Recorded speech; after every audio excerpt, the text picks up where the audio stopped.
Welcome to In Dialogue. This particular segment is normally seen on Salam India. However, due to its popularity and great demand, we shall view this segment right here on the screen of Colours of India. In Dialogue, where our genius host is Mr. Bharat Bhargava. His guest, our well-known, a famous journalist as well as my favorite, Mr. Aziz Haniffa, an editor from India abroad. Come on close, let's catch these two gentlemen in their dialogue. Namaste, welcome to In Dialogue. I'm Bharat Bhargava and my guest today is Aziz Haniffa. The first time I had Mr. Haniffa on In Dialogue, it was to introduce to our viewers the person behind the pen, the person behind the PC, who has been dominating the South Asian journalism scene in and from the US for the last 25 years. As most of you know, Mr. Haniffa is the managing editor of India Abroad. He is also India Abroad's chief political and diplomatic correspondent based in Washington, D.C. This time, I have him with me to discuss the Devyani Khobragade cause célèbre. Many of our viewers can recite chapter and verse, so to speak, about the case. So I will simply give you a quick thumbnail sketch so all of our viewers have a common awareness. Dr. Khobragade was India's deputy consul in New York. On December 11, on the way to dropping off her daughters, 4 and 7, at their school, she was arrested on the charge of committing visa fraud and making false statements to get her maid's entry into the US. A week later, the government of India transferred Dr. Khobragade to India's UN mission. With that, the US issued her a G1 visa, which allowed her the immunity from prosecution. The next day, she left for India. Her husband, Akash Singh, and the daughters were still in the US. Preet Bharara, who exactly 2 years ago made the Time magazine's cover and was touted for busting Wall Street, is back in the scene. As Attorney General with jurisdiction over this case, he has stated that the charges against Devyani Khobragade will remain pending until she can be brought to court to face them, either through a waiver of immunity or her return to the US without immunity status. In the meanwhile, her erstwhile maid or nanny, Sangeeta Richard, and her family are on track to get green cards, presumably in exchange for her cooperation with the US law enforcement authorities. Dr. Khobragade's arrest with handcuffs and the nature of search conducted on her has caused a tremendous controversy at the governmental, media, and public levels. Members of Indian American community are split widely in the sides they are taking, and continuously there are new developments that are either straining or fomenting US-India relationships. Secretary Kerry, for example, has expressed regret over the incident and empathized as a father himself of 2 daughters of similar ages as Dr. Khobragade. The government of India, on the other hand, has taken some steps which have been characterized by some as being retaliatory. So this is where I'd like to stop and request our illustrious Aziz Haniffa to help sort things out for us. Aziz Sahab, welcome to In Dialogue. It's a pleasure to have you back. It's a delight to be back, Bharat. Thank you very much. My pleasure. So Aziz Sahab, first thing first, you know, you mingle with, are in constantly touch with members of Indian community, with the diplomats and officials from US and India, and media, and also the Preet Bhararas of the world. So I would like to know first, what are people's sentiments or different groups' sentiments on this, we might call it maid gate, because nanny gate is already taken. Yeah. So speaking to senior diplomats on both sides, there is still a sense of disbelief in a way. You know, it's almost surreal that this thing could have happened. and how it could have happened and why it happened. It's not like a major disagreement over some sort of a realpolitik kind of issue. Some of the times when there was a lot of US-India irritation, or not more than irritation, even sort of huge diplomatic sorts were during, the 1971 crisis, Bangladesh, then in May 1998 when India exploded 2 nuclear devices. But this has none of those realpolitik ramifications. It's as if a visa fraud issue, which in earlier times, with the case of Prabhu Dayal, who was the Consul General, and another Indian consulate officer in New York, Nina Malhotra, were civil cases. But here it became a criminal case. And mind you, what really incensed people was that Dr. Khobragade had not only been arrested and handcuffed, but also strip and cavity searched. So this led to this huge action by the Indian government in terms of what people do think was retaliatory steps that they took.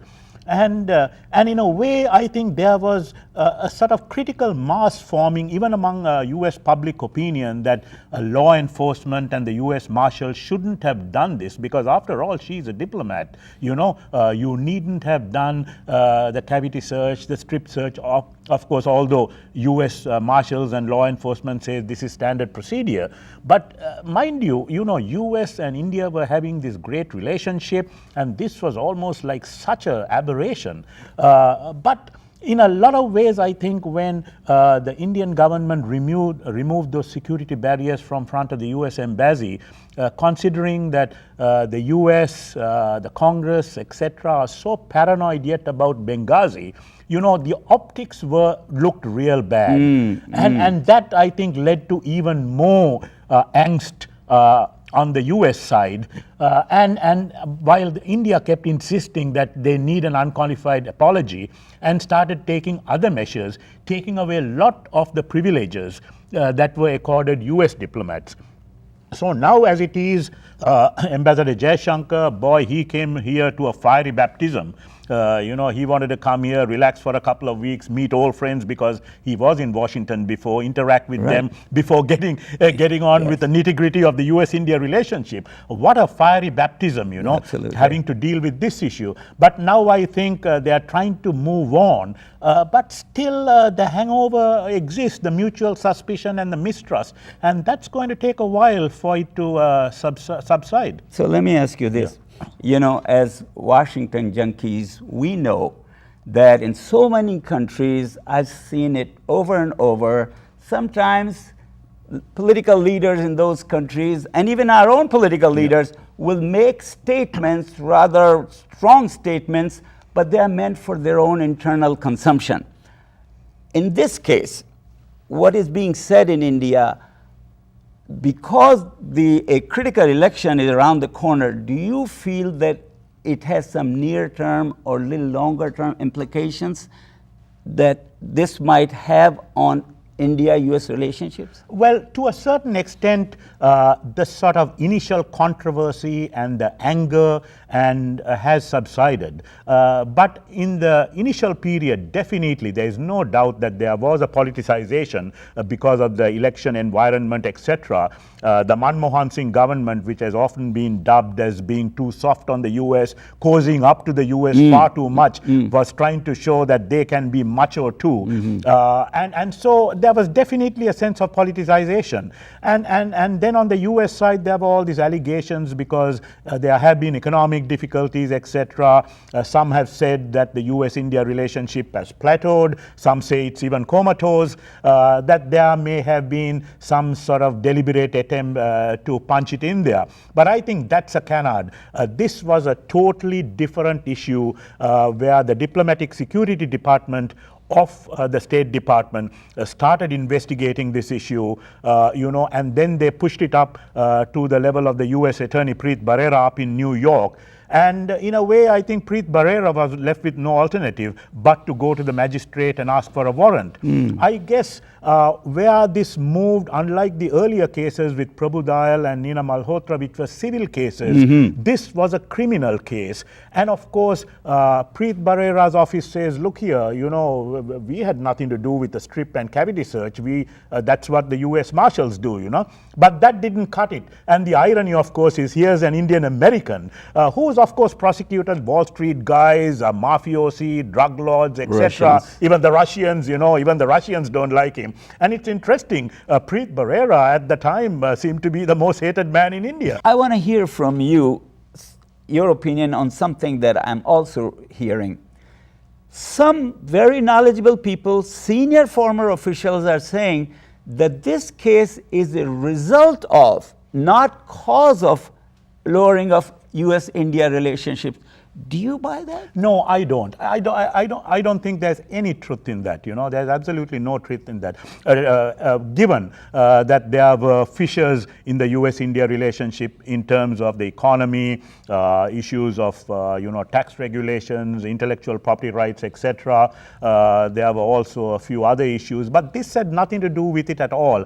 In a way, diplomats who've been now trying to get the relationship back on track say that this was essentially sort of a sectoral thing conducted independently by the Diplomatic Security Department. And in a way, some of the senior officials like Secretary of State John Kerry, Nisha Biswal, our new Assistant Secretary for South Asia, some of the guys who are in the nitty-gritty of the diplomacy were caught napping. They didn't know that, in a sense, this was brewing, or this was brewing, but they didn't expect it to go to the level of a criminal case. And of course, once the criminal case had been given to the US attorney, the horse had left the barn. So it became sub judice. So it was difficult for even people like Kerry to offer unqualified apologies, because then the implication would be that the US made a mistake in arresting Khobragade. And so that would cause fissures within the department itself. So it was, in a way, it was also transition. You know, Kerry had come in, he still hadn't got all his people, there wasn't, and he was busy running around trying to, you know, alleviate the Middle East crisis between the Israelis and the Palestinians. He was in the weeds, so as to speak, in case of the Iran issue. And so, in a way, they were caught napping. And boy, poor Nisha Biswal, what a sort of baptism she had, because just a week ago, Kerry was there at her inauguration. She offered this great vision that she had. And just imagine, this Biswal, Nisha, is someone with a superb track record. And she was just raring to go. And now her trip to India, which was to be earlier this month, is last month in January, has been put on hold. God willing, God willing, her vision will come through. So I want to take advantage of your presence here on another matter. Did you want to say anything closing on the Khobragade case? Just that I think there is now a consensus that we've got to expeditiously move and get the US-India relationship back on track, because so much has been invested in it. The Indian-American community almost took ownership of this and have been catalytic in nurturing this relationship. And it would be such a tragedy if it was to be down in the dumps as it is, but quietly elevating itself. Okay, great. Thank you. So there's one more topic that is becoming important now. I am certainly most happy to see an increasing number of Indian Americans participating in political process, especially now Ro Khanna, Mike Honda, Neil Kashkari, and even young professionals, bright professionals like Vanila Mathur Singh are entering gubernatorial and congressional races. Give us a little bit of a sense of where these things are going, how they're evolving. It's very interesting. The Ro Khanna, Mike Honda, of course, the iconic Asian American lawmaker, is facing a challenge from Ro Khanna, you know, who ran for Congress some time ago against Tom Lantos, and that angered a lot of Indian Americans too, particularly the crowd, the inside the Beltway crowd, and it's the same with Mike Honda, because Mike Honda has been a guy who has mentored Indian Americans. He He's had fundraisers for guys like Ami Bera, and others who've run for Congress. And so Ro Khanna challenging him has really split the Indian American community in the sense that, why go against this iconic incumbent who's been such a true and time-tested friend of Indian Americans. But the interesting thing is all the Silicon Valley heavyweights, all the IT giants, Vinod Khosla, Ramesh Wadhwani, and a whole heap of others, including even mainstream people, Facebook, Yahoo, etc., have all been supporting Ro Khanna, who's raised like almost 5 times the amount of money that Mike Honda has. And so that's going to be a very, very interesting primary. And the other guy is the $7 billion man, as they call it, Neel Kashkari, who's running on a Republican ticket for the governorship. He may not have a chance at all in terms of Jerry Brown, and knowing California, Democratic, trade union, all that kind of thing. But this may be name recognition for Neel Kashkari. Sure. And who knows, if there is a Republican president in 2016, Neel Kashkari may be a cabinet portfolio nominee. That's great. That's great. And then, of course, Swati Dandekar has also jumped into the hustings. She's running for a congressional ticket too. And Vanilla Singh, very interestingly, very lately, a young doctor who's jumped into the fray in the Honda Ro Khanna race. There are allegations that, she's been put up to it by Mike Honda's people to take away votes from Ro Khanna. But in a way, I think it's good that here's a young doctor, who's entered the fray and also want to get into the congressional husting. The more the merrier, and the more the name brand for Indian Americans getting into the political mainstream.